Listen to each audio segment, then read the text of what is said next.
వేద ఛానల్ ప్రేక్షకులందరికీ నమస్కారం. పూర్ణేందు ప్రతిమజ్జుతం నిజపదం సేంద్యం సుధారాప్లుతం తానాం కృపయా కరాబ్జ విలసర్ దివ్యాయుధై సంయుతాం క్రూరారిగ్రహ భూతి భీతి నివహాన్ సర్వాం శుభాంస్తక్షణాత్ సంహృత్యాశు సదిష్టదామిహమః లక్ష్మీం సదా భావయే. ఈరోజు నవరాత్రుల గురించి తెలుసుకుందాము. నవరాత్రులు పేరులో మనకు అర్థమయ్యేది ఏమిటి అంటే, నవ అంటే 9, అది సాధారణంగా అందరికీ తెలిసినదే. అలాగే విశేషంగా ఉపాసన చేయవలసింది రాత్రి సమయంలో.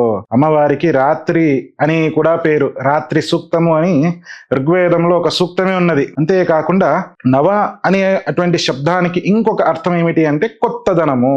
కొత్తదనం ఏమిటండి అని అనిపిస్తుంది కదా. ఈ విధంగా మనకు నవరాత్రులు 2 ప్రధానంగా ఉన్నది. ఏమిటి అంటే, ఒకటి శరన్నవరాత్రులు, ఇంకొకటి సంవత్సరం ఆదిలో వచ్చేటువంటి వసంత నవరాత్రులు. ఈ 2 నవరాత్రుల్లో ఉండే విశేషం ఏమిటి అంటే, శరన్నవరాత్రుల కంటే ముందు వర్ష ఋతువు వచ్చి వర్షాలు కురవడం చేత మంచి మంచి మొక్కలన్నీ వస్తుంది, పచ్చదనంతో నిండుకుంటుంది. అలాగే కొత్త పూలు రావడము, పంట రావడము, ఇవన్నీ కొత్తగా రావడము ఈ శరన్నవరాత్రుల్లో ఆరంభమవుతుంది. అంతేకాకుండా ఇదే విధంగానే మనకి వసంత నవరాత్రుల్లో కూడాను ఏ విధంగా అయితే ఫాల్గుణ మాసం అయిన తర్వాత, శిశిర ఋతువు అయిపోయిన తర్వాత వసంత ఋతువులో కూడా అదే విధంగా పచ్చదనంతో ప్రకృతి నిండిపోయి ఉంటుంది. పచ్చదనంతో నిండిపోయి మంచి ఫల పుష్పాదులతో ప్రకృతి నిండిపోయి ఉంటుంది. ప్రకృతికి ఇంకొక స్వరూపం, ప్రకృతిని ఆరాధించే ప్రధాన స్వరూపము అమ్మవారి స్వరూపమే కదా. మనకి లక్ష్మీ అష్టోత్తరంలో కూడాను మొట్టమొదటి నామము ప్రకృత్యై నమః అని అంటాము. అంటే ప్రకృతి సాక్షాత్ అమ్మవారి స్వరూపం.